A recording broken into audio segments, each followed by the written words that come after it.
Los caminos nos hicieron solos. Cuando el hombre dejó de arrastrarse, los caminos fueron a encontrarse. Cuando el hombre ya no estuvo solo.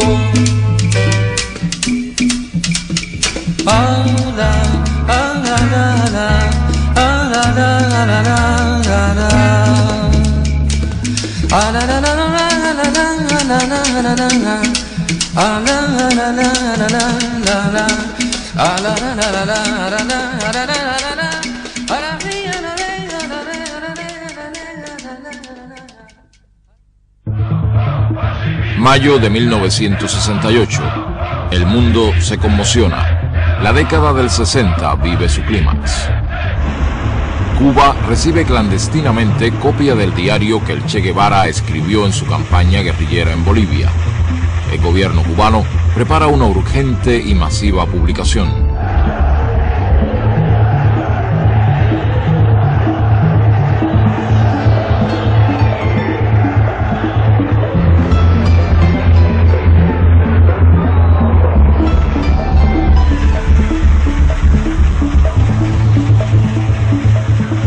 La Habana informa al mundo la edición del libro y su distribución gratuita en la isla.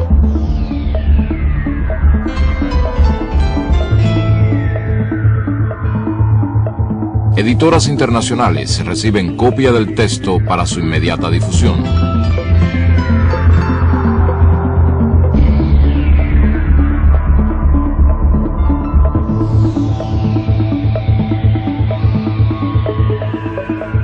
El diario permite conocer aún más la personalidad del Che. Su prestigio legendario de revolucionario consecuente se agiganta.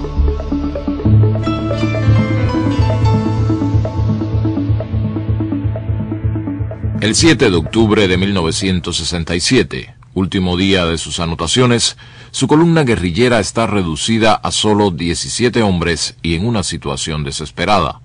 Ese día, el Che escribe: Se cumplieron los 11 meses de nuestra iniciación guerrillera, sin complicaciones, bucólicamente. No había perdido su espíritu de lucha ni su aguda capacidad para la ironía. When the guerrilla outbreak came, we had already laid on a plan for a training program for what is now known as the 2nd Rangers. That would have happened possibly by the end of this year. Because of the specific threat which the guerrillas represented, we accelerated that program. We started the training about 5 months ago. We completed it about 2 months ago, which means a 3-month training program for the guerrillas, for the Rangers. Just how long have you been searching for Che Guevara, and in which countries have you been searching for him, as it were? Well, we have different people in different countries, you know, working all over, especially in Latin America and Southeast Asia and down through that way. And many of us, you know, in some of the areas that we've been in before, and never could find him, or he's always a step ahead of us. But here, I guess his luck run out.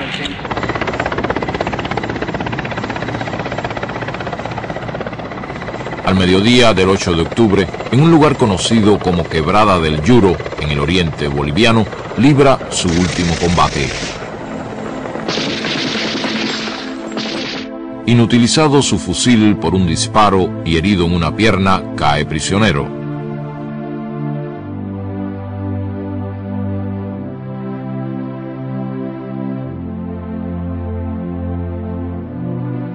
Trasladado a un caserío, se le encarcela en el local utilizado como escuela.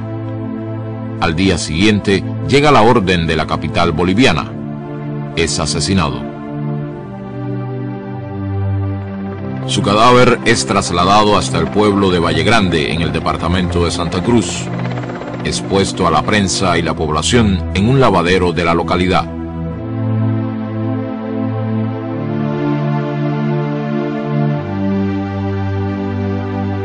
Ernesto Guevara de la Serna, conocido como el Che, entra en la historia para siempre. Su imagen recorre el mundo desde ese momento y hasta hoy. Tenía al morir 39 años. Argentina, 1927. Ernesto Guevara Lynch, procedente de clase media, se casa con Celia de la Serna, de familia acomodada y carácter rebelde. De esa unión nace Ernestito en la ciudad de Rosario. Bueno, nació perfectamente bien. Y resulta que a los 15 días, Ernesto tuvo una pulmonía muy seria, que quizá esto fuera el verdadero origen de su asma. Y ahí estuvimos, más de 7 u 8 días, mirando el bebé. Yo recuerdo, y nunca me voy a olvidar, yo estaba realmente muy apenado y mi diagnóstico era malo. Pero de pronto no comía, no tomaba leche, pero de pronto vi que se prendió de la teta la madre y hizo un gesto de alegría y le dije, vieja, le dije a Celia, el chico se salvó. A los 2 años se le presenta el primer ataque de asma. Empieza así lo que en palabras del padre fue para la familia una maldición y un vía crucis. Los padres organizan la vida familiar para espaciar o atenuar los efectos de la severa enfermedad del hijo. Lo cuidan, pero no lo sobreprotegen. Ernestito aprende a convivir con el asma. No se deja vencer por las limitaciones que le impone y batalla contra ella con todas sus fuerzas, con toda su voluntad.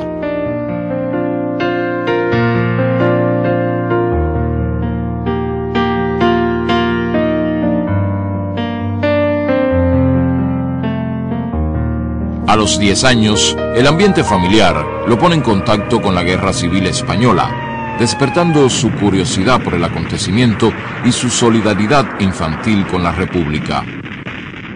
Yo en ese momento estaba en comunicación con los republicanos españoles.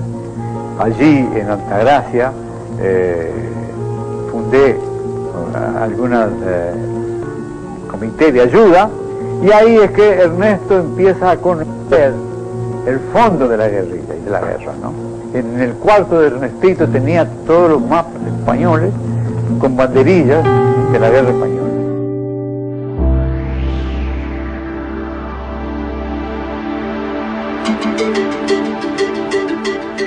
En marzo de 1947, la familia se instala en Buenos Aires. Ernestito ya es Ernesto.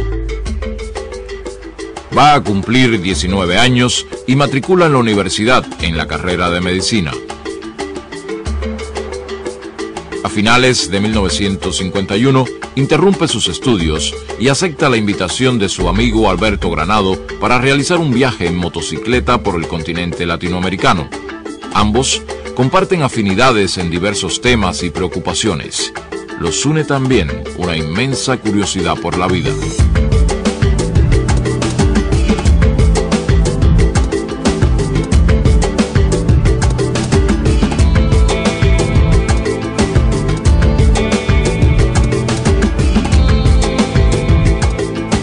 Ernesto se suma al viaje en un momento en que busca una motivación esencial para su vida. No ha encontrado todavía su destino. Él iba en la motocicleta o a pie, en lo que fuera, nunca dejó de llevar su cuadernillo donde notaba todo lo que hacía. A la luz de una vela con que alumbrábamos el mate, las facciones contraídas del obrero ponían una nota misteriosa y trágica. En un idioma sencillo y expresivo, contaba de sus 3 meses de cárcel, de su mujer hambrienta, de los compañeros comunistas que la policía había fondeado en alta mar, lo habían desaparecido misteriosamente. El matrimonio, aterido en la noche del desierto, acurrucado uno contra el otro, era la representación del proletariado de cualquier lado del mundo. nos apiadamos de ellos, ya que no tenían ni una mísera manta con que taparse, y les prestamos las nuestras. Fue esa una de las noches en que he pasado más frío, pero también en la que me sentí un poco más hermanado con los hombres.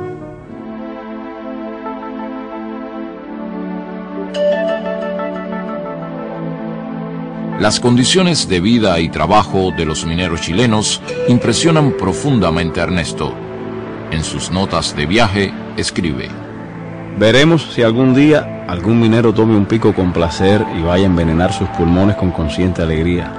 Dicen que allá, de donde viene la llamarada roja que deslumbra hoy al mundo, es así. Eso dicen. Yo no sé.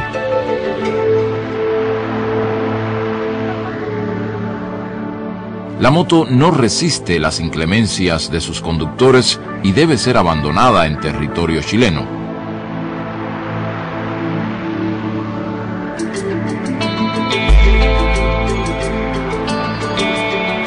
El recorrido por Perú, en particular por el leprosorio de San Pablo, a orillas del Amazonas, es una etapa crucial del viaje. El doctor Hugo Peche, leprólogo, profesor universitario y militante comunista peruano, les apoya con una cálida colaboración profesional y humana. Cuando por primera vez lo conocimos, cuando él llegó acá al hospital de Guía, la impresión que nos ocasionó, bueno, que era una persona vagabunda, ¿ya? Un trotamundo. Estuvieron con nosotros un promedio de unos 2 o 3 meses y trabajaron con nosotros ese espacio. Tenía un hambre, pero qué gusto daba verlos comer. Parecía un hombre atrasado, se traían lo pobre de tanto viajar, ¿no? Que viajaban en el carro de las vacas, junto con las vacas, contaba él. Vestía pues ahora tipo hippie, ¿no? Que ese tiempo no se conocía el hippismo, porque todo cochinito, ¿no? Mal vestido que habían venido. No tenía pues que ponerse, no tenía ropa ni nada, entonces había un terno de mi marido, entonces se lo regalé y después se lo puso. Creo que un factor aglutinante y además decisivo en esa vocación científica de todos los trabajadores de la letra era la presencia y el ejemplo del doctor Hugo Peche, que yo considero una persona que tanto a mí como al Che, como al futuro Che, nos marcó para siempre en lo que debía ser un intelectual, un científico y un trabajador de la salud. Cuando ellos ya salían de San Pablo hacia Leticia, el doctor Besani ordenó que se le hiciera una pequeña balsa de palos flotantes y yo agarré una plancha de Eternit y una brocha con pintura, le puse mambo a un lado y al otro lado tango. Entonces eso flotaba y de acuerdo al viento, ¿no? Salía un momento tango, mambo. La despedida que estos enfermos nos hicieron al Che y a mí en San Pablo pasó de todo lo imaginable. Para mí es uno de los recuerdos más hermosos que tengo en mi vida, y tengo muchos recuerdos hermosos. En ese tránsito, el viaje nuestro, y sobre todo esa estancia en Perú, donde encontró tantas diferencias sociales, creo que eso le ayudó a él también a tener una visión más certera de cuál era su futuro. 8 años después, Ernesto le hará llegar su recuerdo al doctor Peche.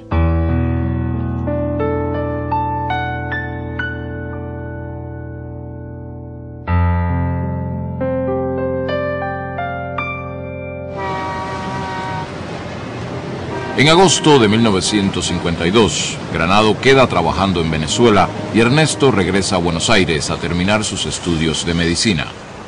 Los meses por Latinoamérica se reflejan al concluir sus notas de viaje. El personaje que escribió estas notas murió al pisar de nuevo tierra argentina. El que las ordena y pule, yo, no soy yo. Por lo menos no soy el mismo yo interior. Ese vagar sin rumbo por nuestra mayúscula América me ha cambiado más de lo que creí.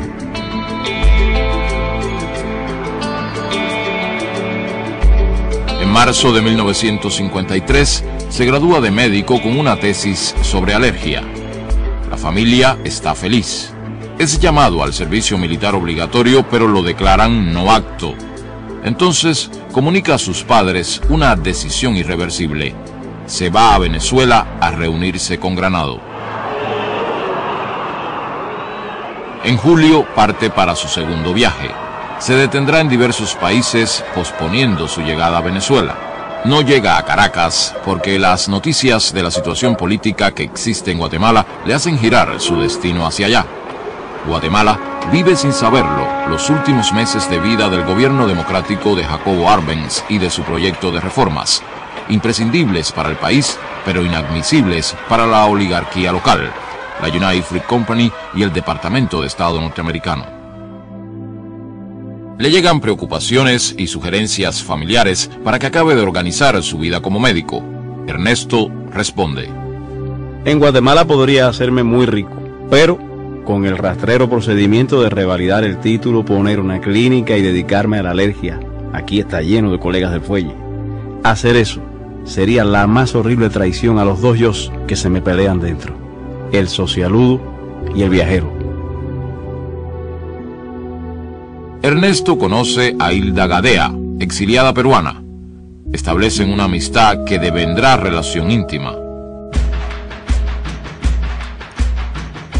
En carta a sus padres, ante el avance de la crisis guatemalteca, les escribe: Los últimos acontecimientos pertenecen a la historia, cualidad que creo que por primera vez se da en mis notas.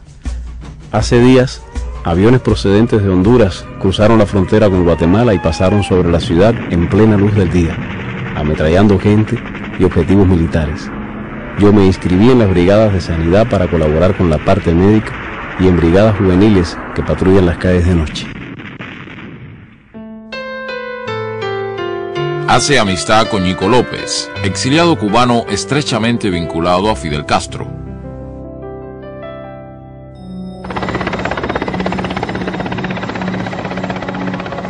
Finalmente, se produce el trágico desenlace que Ernesto resume así. En la noche del domingo 28 de junio, el presidente Arbenz hizo la insólita declaración de su renuncia. Denunció públicamente a la frontera y a Estados Unidos como los causantes directos de todos los bombardeos y ametrallamientos sobre la población civil. El presidente dijo que hacía esto llevado por su deseo de impedir que los norteamericanos llegaran a estas tierras como amos. Me dormí con un sentimiento de frustración frente a los hechos. El nuevo gobierno, encabezado por el coronel Castillo de Armas, desata una represión feroz. Ernesto se asila en la embajada argentina, pero rechaza regresar a su país en el avión que envía el gobierno del general Perón para repatriar a los exiliados. Partirá hacia México. En carta que envía a su madre, a poco de llegar a la capital mexicana, deja ver su estado de ánimo de aquellos días. En cuanto a la amargura que ves en mis últimas cartas, es probable que sea cierto. Pero yo no lo noto sino en cierto escepticismo frente a cosas en las que antes veía algo bueno. Mi más completa decepción es frente a algunas situaciones ni fu ni fa de las cuales creía que se podía sacar algo. Ahora me convencí terminantemente de que los términos medios no pueden significar otra cosa que la antesala de la traición. Mi confianza en el triunfo final de lo que creo es completa, pero ni siquiera sé si seré un actor o un espectador interesado en la acción.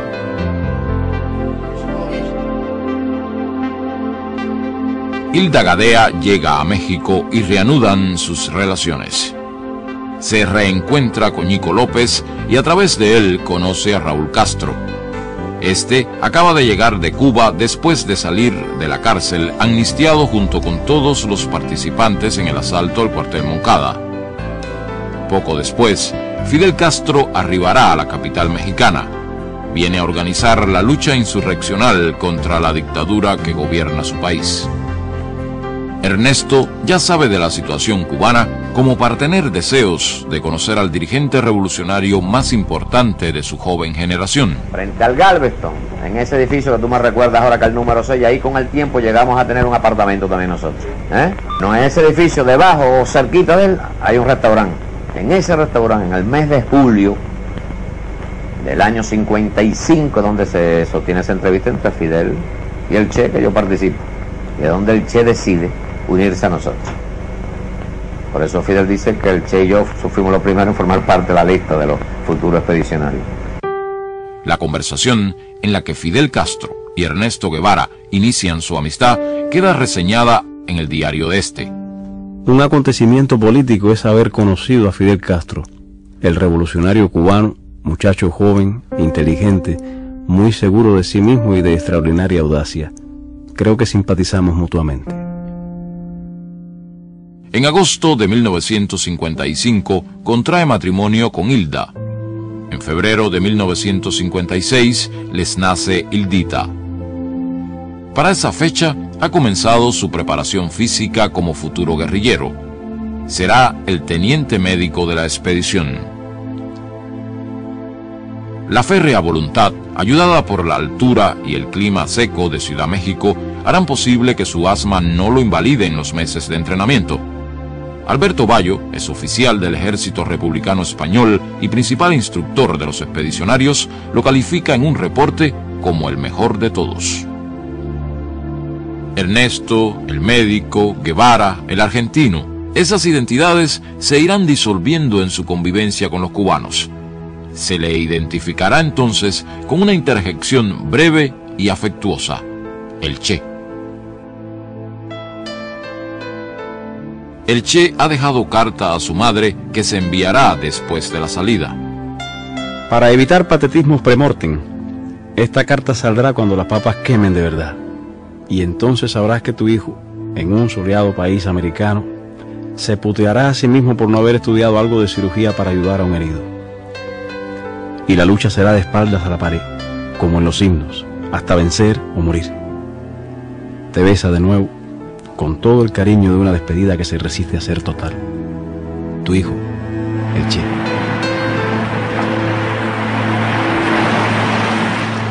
El 25 de noviembre de 1956, el yate Granma parte hacia Cuba con 82 hombres que comanda Fidel Castro. Al amanecer del 2 de diciembre, los expedicionarios pasan del Granma al Pantano y el Mangle de la costa sur del oriente cubano. El Che desembarca sufriendo un ataque de asma.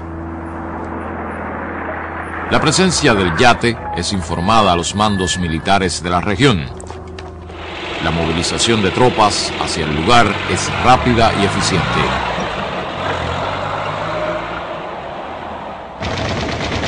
A los 3 días de agotadora marcha, los expedicionarios son sorprendidos y dispersados después de sufrir varias bajas.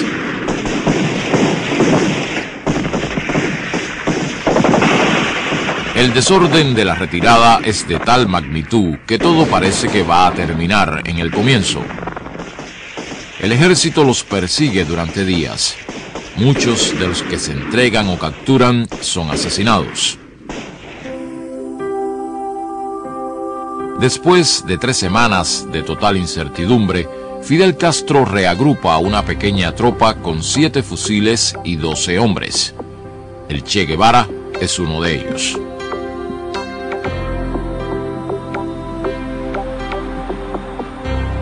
El primer semestre de 1957 es de formación y desarrollo de una columna guerrillera en la Sierra Maestra. La tropa se refuerza con la incorporación de campesinos y combatientes urbanos.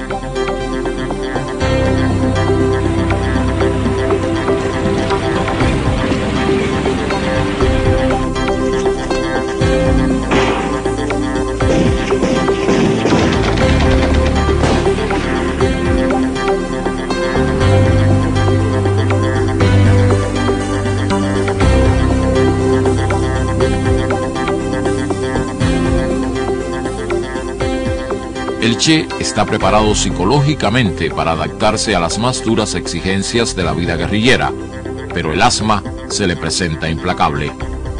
A pesar de esta, es el médico de la columna y de los campesinos de la zona y se destaca como combatiente. En julio, Fidel decide crear una segunda columna guerrillera y nombra al Che comandante de la misma. La dosis de vanidad que todos tenemos dentro hizo que me sintiera el hombre más orgulloso de la tierra ese día. Hoy aprovecho la oportunidad de la visita de un periodista cubano para dar al pueblo de Cuba el primer saludo que tengo oportunidad de dar, de un pueblo que he decidido defender, conociendo solamente a través de la acción y del pensamiento de nuestro jefe Fidel Castro. Los meses que siguen le permiten desplegar su capacidad organizativa, su valor e inteligencia como jefe guerrillero y una especial sensibilidad humana y política para las relaciones con el campesinado. Aquí Radio Rebelde, órgano del movimiento revolucionario 26 de julio y del ejército rebelde. En agosto de 1958, el ejército rebelde derrota la ofensiva del ejército batistiano en las montañas orientales. Fidel decide lanzar inmediatamente una contraofensiva enviando 2 columnas de sus combatientes hasta las montañas del centro de la isla. Una es comandada por Camilo Cienfuegos, la otra por Ernesto Guevara.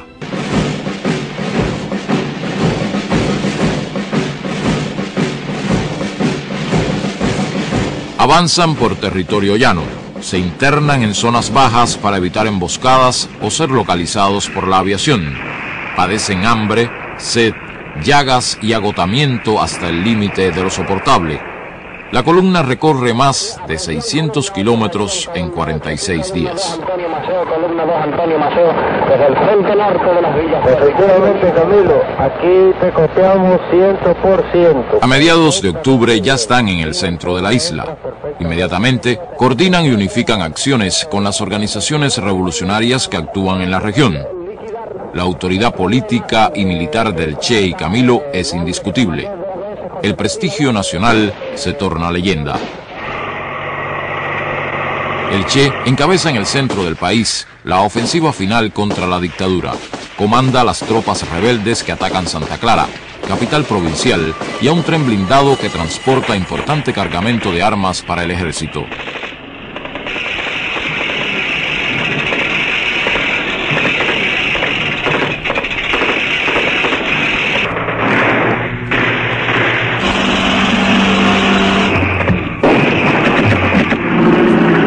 De la tiranía bombardea la ciudad en un último intento por frenar la victoria rebelde. La guarnición del tren se rinde. Tras 4 días de combate, Santa Clara es tomada. En La Habana, estos acontecimientos precipitan la fuga de Batista y el desmoronamiento total del régimen. El Che es aclamado como héroe por la población de la ciudad, pero no se asentará en ella. Fidel, desde las afueras de Santiago de Cuba, les ordena a él y a Camilo Cienfuegos avanzar hacia la capital. La revolución ha triunfado. La Habana recibe a sus dirigentes.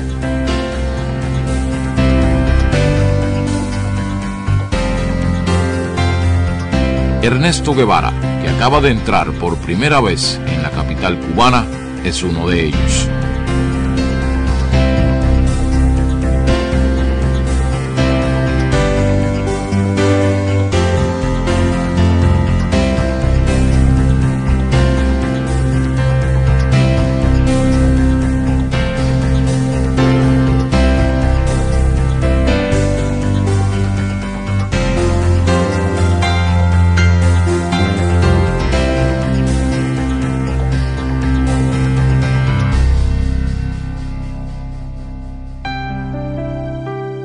Los padres del Che llegan a La Habana a pocos días de la victoria. La alegría del reencuentro es acompañada de un inmenso orgullo. Su hijo es ahora un héroe del pueblo cubano.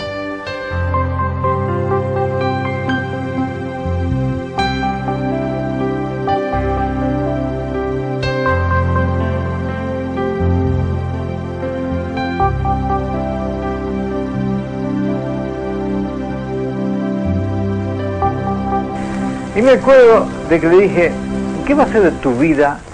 Le dije, ¿qué va a ser de tu vida como médico? Y se quedó pensando un momento y me dice, mirá, me dice, como vos te llamás lo mismo que yo, pones un letrerito en la puerta de tu escritorio que diga doctor Guevara, y entonces ya tenés derecho a empezar a destripar gente, ¿no? Bueno, era muy gracioso, pero después vino yo lo llamé al orden, no, vamos a hablar en serio, tío. Y me dijo esta palabra más o menos: no sé en qué lado del mundo dejaré los huesos. La revolución constituye tribunales para juzgar a los criminales de guerra, torturadores y cómplices de la tiranía. Los grandes medios de información norteamericanos manipulan la imagen de los juicios y crean la primera campaña propagandística contra el gobierno revolucionario. El Che es uno de los dirigentes que supervisa la aplicación de justicia.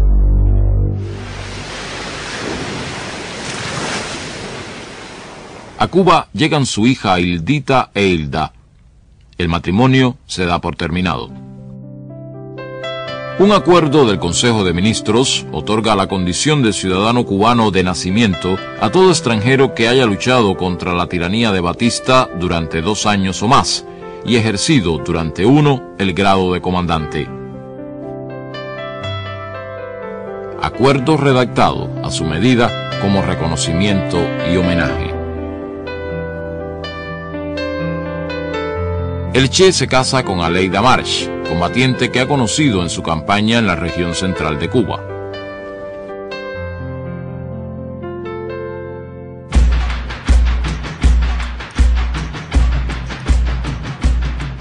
Muy pronto comienzan las presiones y amenazas de la administración norteamericana, motivadas por la aplicación de una ley de reforma agraria que afecta a importantes propiedades de compañías latifundistas en la isla.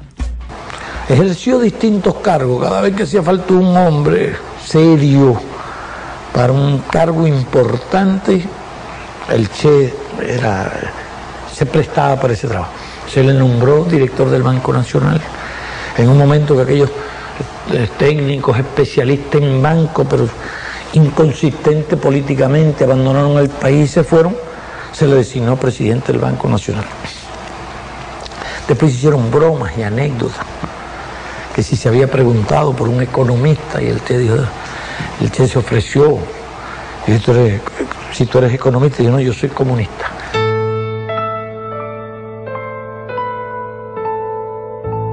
Y a los pocos días de llegar a La Habana, que llegamos el 8 de septiembre, me manda a decir que cuando empezamos las clases, que ya tenía la pizarra, ya tenía el borrador y ya tenía la tiza. Y empezamos allí las clases. Y ahí duraron. Cuando él pasó al banco era más fácil, pues yo estaba en el banco con él también, así que era más fácil darle clases. Y después cuando él salió para industria seguimos las clases. Hasta un momento en que yo le dije: mira, ya yo te he dado todo lo que yo sé. Ya yo no sé más nada, no tengo más nada que dar. Fueron 5 años, ¿sabes? 5 años sin fallar nunca. Él dejó de dar clases los días que no estaba en Cuba. El día que le dije que ya yo no tenía más nada que darle, me dice: bueno, dame programación lineal. Digo: no, yo nunca he dado clase de eso. He leído algo sobre eso. Dice: ¿por qué no la estudiamos juntos? Digo: bueno, vamos a estudiarla juntos.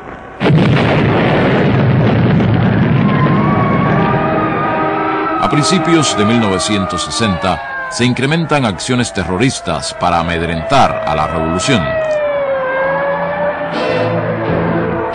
La Agencia Central de Inteligencia asume un rol protagónico en la lucha contra el gobierno revolucionario.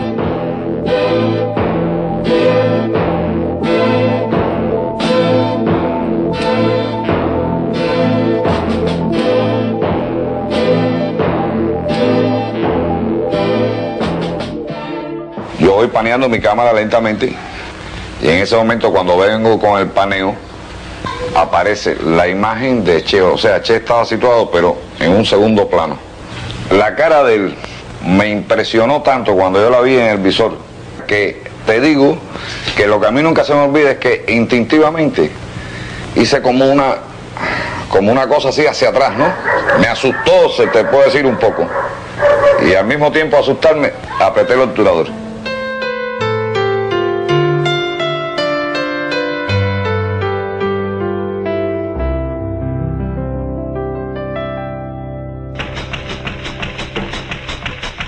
Cuba ha sacado lecciones de la Guatemala de 1954.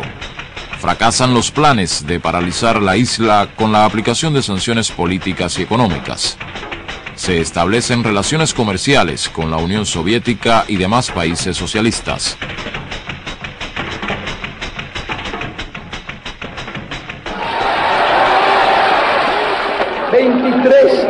Guantánamo Sugar Company.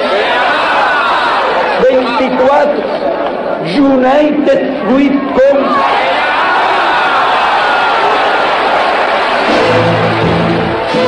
Se nacionalizan las compañías petroleras, los centrales azucareros y los bancos norteamericanos.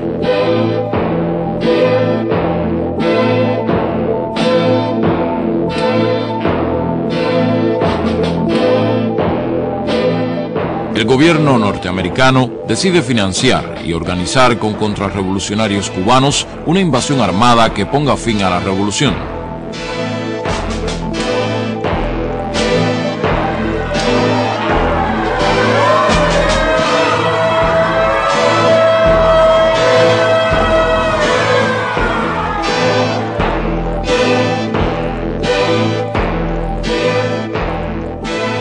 A solo 90 millas de los Estados Unidos, Cuba se declara socialista. En abril de 1961 se produce la invasión. A las 72 horas es derrotada.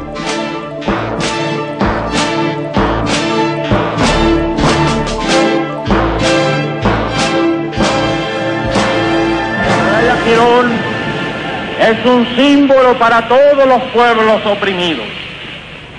Playa Girón es la primera derrota del imperialismo en América Latina, pero también es una de las primeras derrotas del imperialismo en escala mundial. Adelante, obreros socialistas, la victoria es nuestra y lo será. En la mente las ideas marxistas, hoy, mañana y siempre, Cuba vencerá. El Che es designado ministro de Industrias.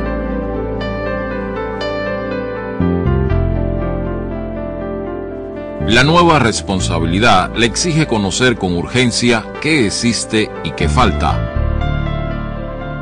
El gran reto es lograr una estrategia que impida el paro de plantas y fábricas de tecnología norteamericana como resultado del bloqueo. Necesitado de un contacto directo con la realidad, el Che esquiva la burocracia y va a los centros de trabajo a tomar el pulso de lo que sucede y lo que piensan los trabajadores. Es el principal abanderado del trabajo voluntario, ese esfuerzo adicional que sin remuneración alguna pide la revolución a trabajadores y dirigentes, buscando crear una nueva conciencia entre los intereses individuales y los de una sociedad que aspira a un ser humano más solidario. Si ustedes me permiten, les voy a empujar un pequeño versículo.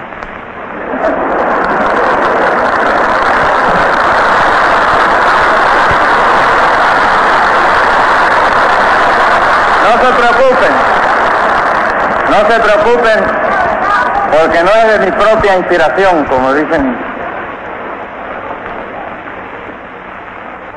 Es un poema, nada más que unos párrafos de un poema de un hombre desesperado.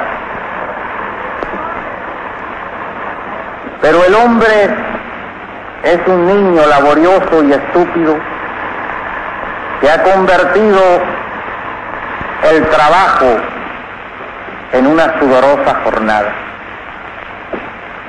Convirtió el palo del tambor en una azada y en vez de tocar sobre la tierra una canción de júbilo, se puso a cavarla. Y después decía, más o menos porque no tengo muy buena memoria, quiero decir que nadie ha podido cavar al ritmo del sol y que nadie todavía ha cortado una espiga con amor y con gracia.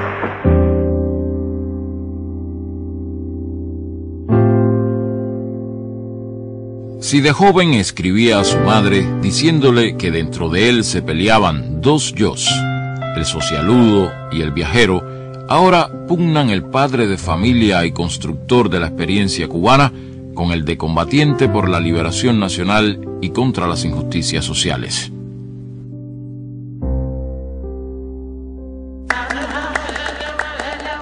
El Congo es uno de los focos de tensión internacional que más lo impacta.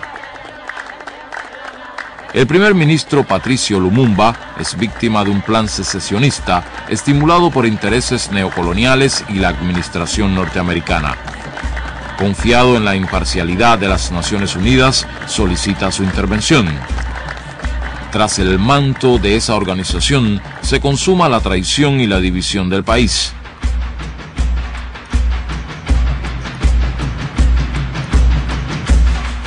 Lumumba es detenido y finalmente asesinado para impedir la verdadera independencia de su país.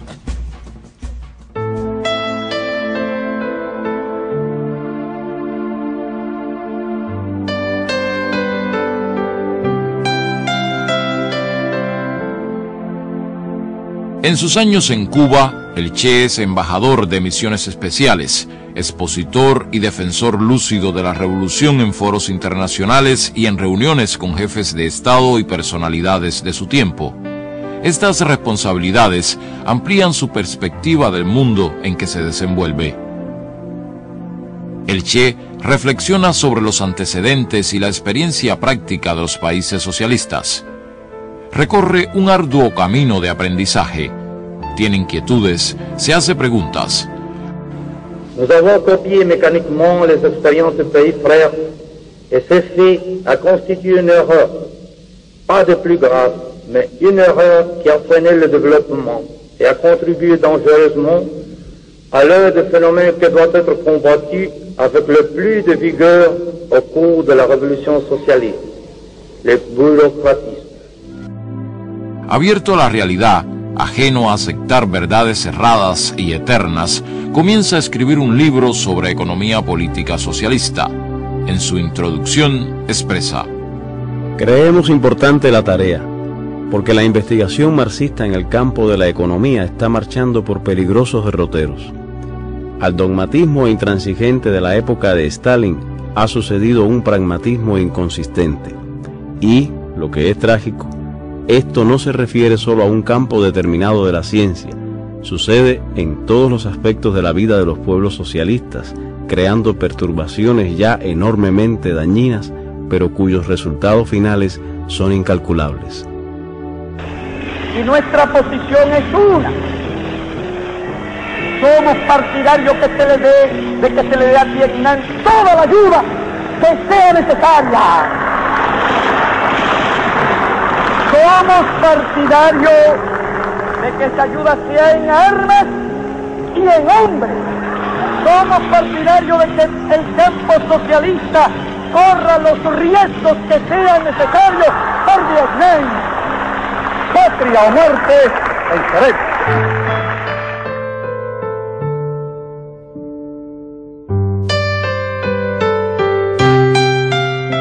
El Che regresa a Cuba al día siguiente, luego de un largo viaje que lo llevó de Naciones Unidas a países africanos.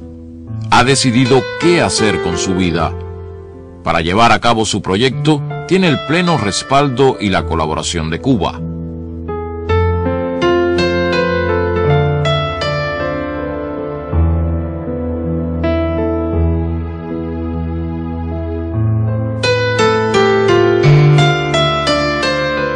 Escribe una carta de despedida a Fidel que será dada a conocer cuando las circunstancias obliguen.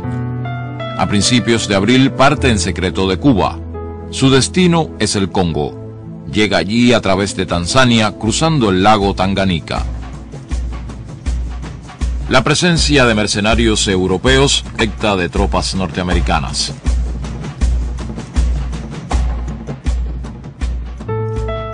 Un poco más de 100 combatientes cubanos se unen al Che, asesoran y entrenan a los rebeldes congoleses y participan con ellos en los combates contra los mercenarios y el ejército gubernamental. A A pocas semanas de la desaparición pública del Che, Estados Unidos invade con 30.000 infantes de marina a la República Dominicana.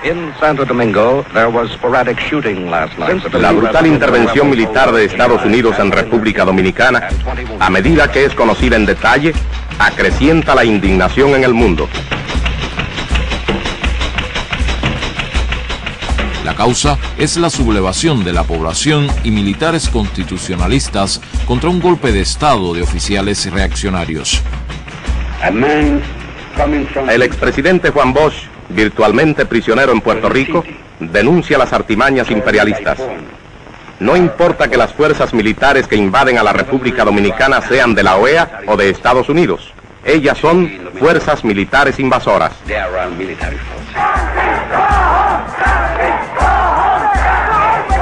Variados rumores en Cuba y en el mundo. Uno de ellos lo sitúa luchando junto al pueblo y militares constitucionalistas en República Dominicana. Eso dio lugar a que se corrieran muchos rumores en aquella época, incluso se levantaran verdaderas calumnias. Hubo quienes hablaron del Che desaparecido, el Che muerto, discrepancias y toda aquella historia. Y nosotros soportamos aquel chaparrón de rumor y de intriga simplemente para no arriesgar la misión que él quería cumplir y el personal con que él quería ir allá. En los días de su campaña en el Congo, recibe la noticia de la muerte de su madre. Profundamente conmovido, la evoca. Solo sé que tengo una necesidad física de que aparezca mi madre. Y yo recline mi cabeza en su regazo magro y ella me diga, mi viejo, con una ternura seca y plena, y sentir en el pelo su mano desmañada, acariciándome a saltos, como un muñeco de cuerda, como si la ternura le saliera por los ojos y la voz.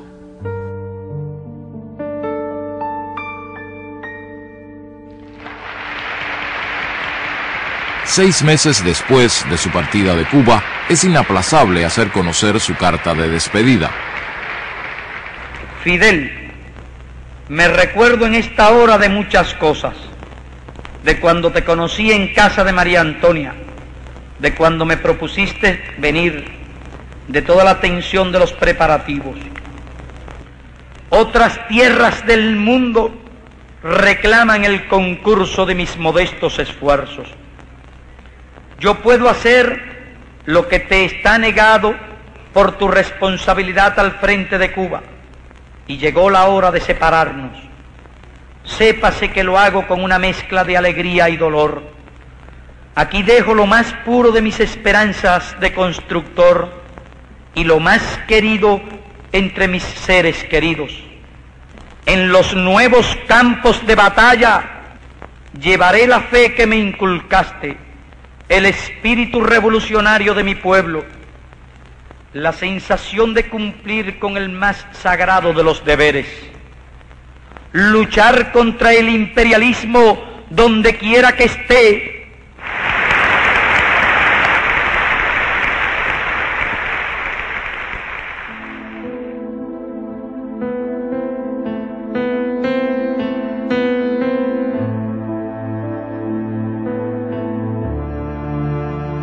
En noviembre de 1965, 7 meses después de su llegada, el Che y sus compañeros se retiran del Congo. No hay condiciones para proseguir la colaboración. La experiencia ha sido muy dura. Ha confrontado una realidad compleja y difícil en extremo. Se retira muy abatido.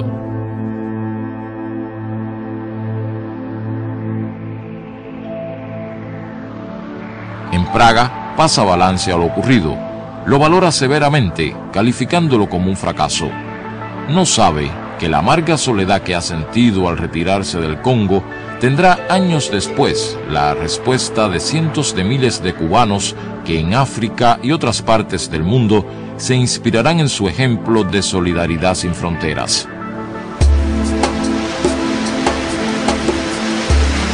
Vuelve a Cuba en secreto para los preparativos de su próximo desafío. La impaciencia lo aguijonea, la del momento que se vive y la de sus años.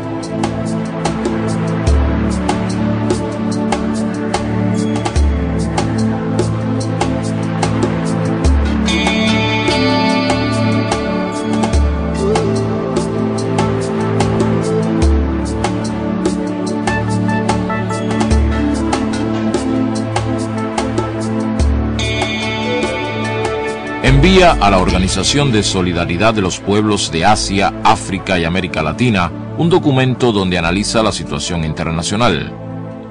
La agresión norteamericana a Vietnam continúa y se incrementa.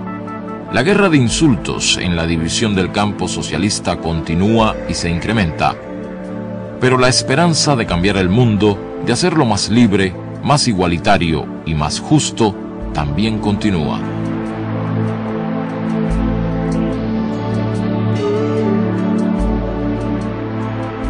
Su imagen cruza las generaciones.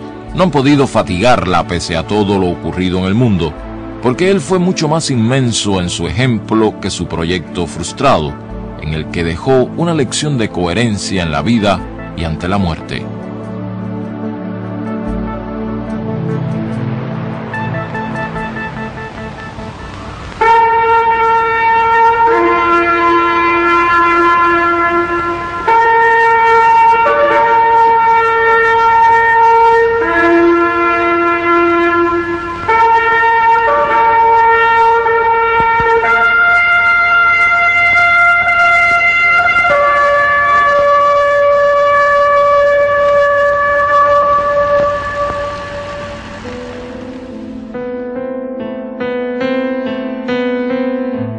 Hoy nos dicen que estás muerto de veras, que te tienen al fin donde querían. Se equivocan más que nosotros, figurándose que eres un torso de absoluto mármol quieto en la historia, donde todos puedan hallarte. Cuando tú no fuiste nunca sino el fuego, sino la luz, el aire, sino la libertad americana soplando donde quiera, donde nunca jamás se lo imaginan, Che Guevara.